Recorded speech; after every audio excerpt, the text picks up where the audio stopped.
Assalamualaikum warahmatullahi wabarakatuh. Perkenalkan, nama saya Mas Agus Muhammad Fakih Rizky Ramadan, NIM 24020202077, Program Studi PJJ S1 Manajemen. Dalam kesempatan kali ini, saya akan memaparkan video presentasi tugas mata kuliah Organization Behavior. Saya akan mengambil contoh tantangan burnout dan pentingnya well-being karyawan. Oke, langsung saja ke materinya.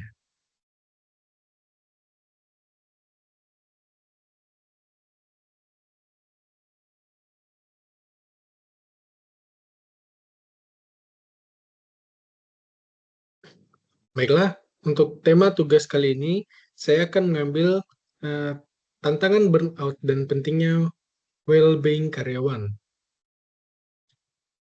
Lalu masuk ke materi untuk pengantar burnout. Jadi definisi burnout menurut WHO itu adalah kondisi stres kronis di tempat kerja yang tidak berhasil dikelola. Kemudian ada juga faktor lainnya, untuk pengertian lainnya, yaitu seperti kelelahan emosional, kemudian sikap sinis terhadap pekerjaan, dan penurunan performa kerja.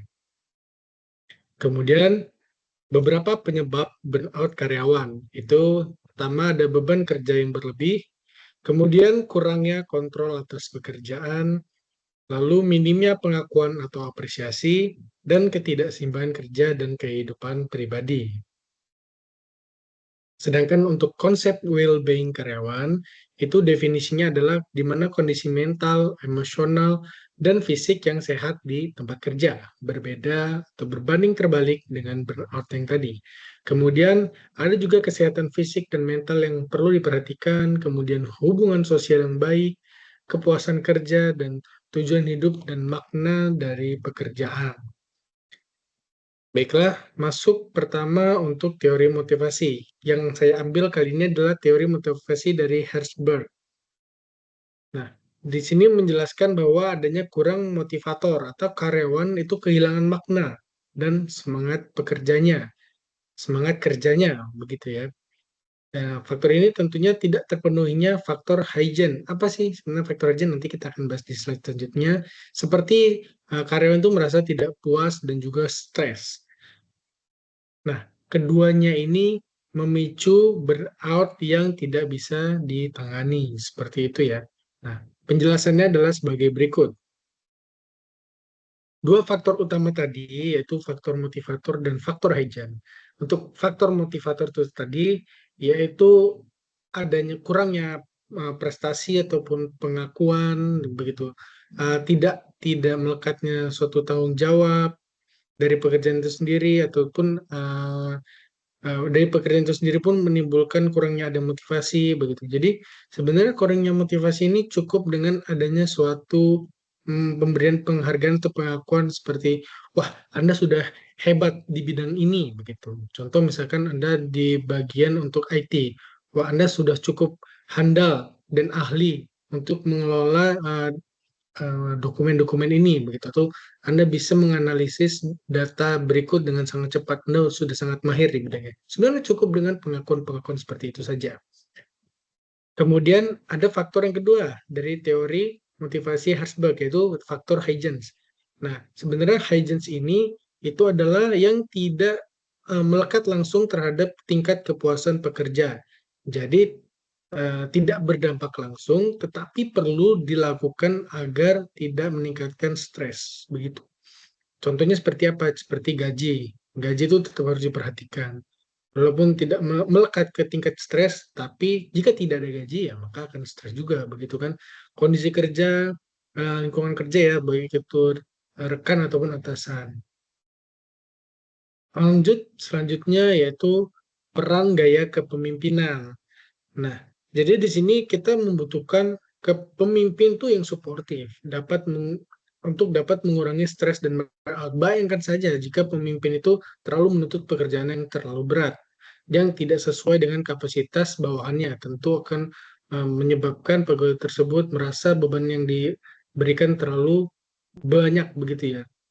Kemudian gaya kepemimpinan yang transformatif, mendorong motivasi dan kesejahteraan. Ini juga dibutuhkan sebagai pemimpin, harus adanya motivasi ke bawahannya. Kemudian gaya otoriter dapat meningkatkan tekanan dan risiko burnout. Ya, jika salah satunya otoriter itu seperti dia tuh bekerja keras ya. Terkadang gaya kepemimpinan atasan yang bekerja keras itu harus menuntut bawahannya pun harus begitu juga, seperti beliau kurang lebih ya. Lanjut, yaitu struktur organisasi yang modern. Nah, struktur organisasi modern ini untuk struktur yang flat dan agile itu memberi fleksibilitas dan otonomi. Nah, ini termasuk mengurangi birokrasi. Jadi karyawan itu lebih leluasa dan tidak cepat lelah akan adanya tingkat suatu pekerjaan.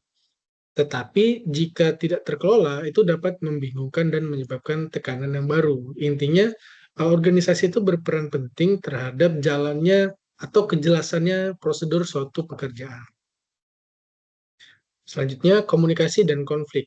Komunikasi terbuka penting untuk mencegah salah paham dan stres. Kenapa? Karena jika tidak adanya komunikasi, tahapan suatu pekerjaan tidak akan dapat terselesaikan dengan baik dan benar. Selalu adanya revisi, revisi, revisi. Nah, hal ini karena kurangnya adanya komunikasi. Dari atasan tidak bisa menyampaikan inginnya seperti apa, dari bawahan menangkapnya pun juga berbeda dengan keinginannya. Kemudian lingkungan dengan konflik tinggi. Wah, tentunya jika rekan kerja kita yang apatis, tidak mau bekerja sama secara tim, itu bisa menyebabkan adanya risiko burnout yang lebih tinggi.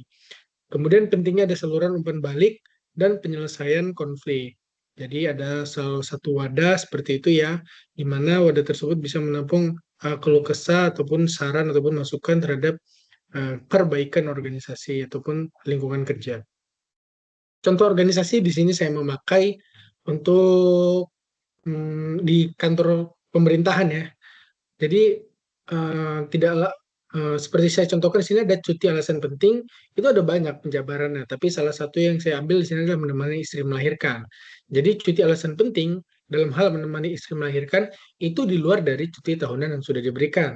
Nah, jika kita diberikan cuti tahunan 12, kemudian dalam kondisi tertentu ya, istri melahirkan seperti yang dicontohkan, jika kita memakai cuti tahunan makanya ya akan tidak tersisa ya sisa cutinya. Tetapi jika dari kantor itu memberikan cuti tambahan seperti dengan cuti alasan penting ini, tentunya dari sisi karyawan pun akan merasa bahwa dia diperhatikan dan kebutuhan kepribadiannya, maksudnya kebutuhan untuk urusan pribadinya itu juga bisa terakomodasi. Itu pun bisa mengurangi untuk dampak-dampak dari burnout begitu ya. Kesimpulannya, burnout adalah ancaman serius untuk produktivitas suatu organisasi, sedangkan teori Hansberg membantu identifikasi solusi secara praktis. Peran gaya kepemimpinan dari atasan, kemudian struktur organisasi yang jelas, dan komunikasi itu juga sangat penting untuk mencegah adanya burnout. Kemudian investasi pada well-being, organisasi yang sehat dan berkelanjutan. Ini merupakan bentuk-bentuk tindak lanjut yang harus dilakukan suatu organisasi ataupun kantor di mana tempat kita bekerja untuk mengurangi dampak-dampak burnout dan juga menjaga kestabilitasan well-being. Baiklah, sekian video presentasi dari tugas organization behavior. Jika saya ada salah kata ataupun perbuatan, saya mohon maaf, saya akhiri. Wassalamualaikum warahmatullahi wabarakatuh.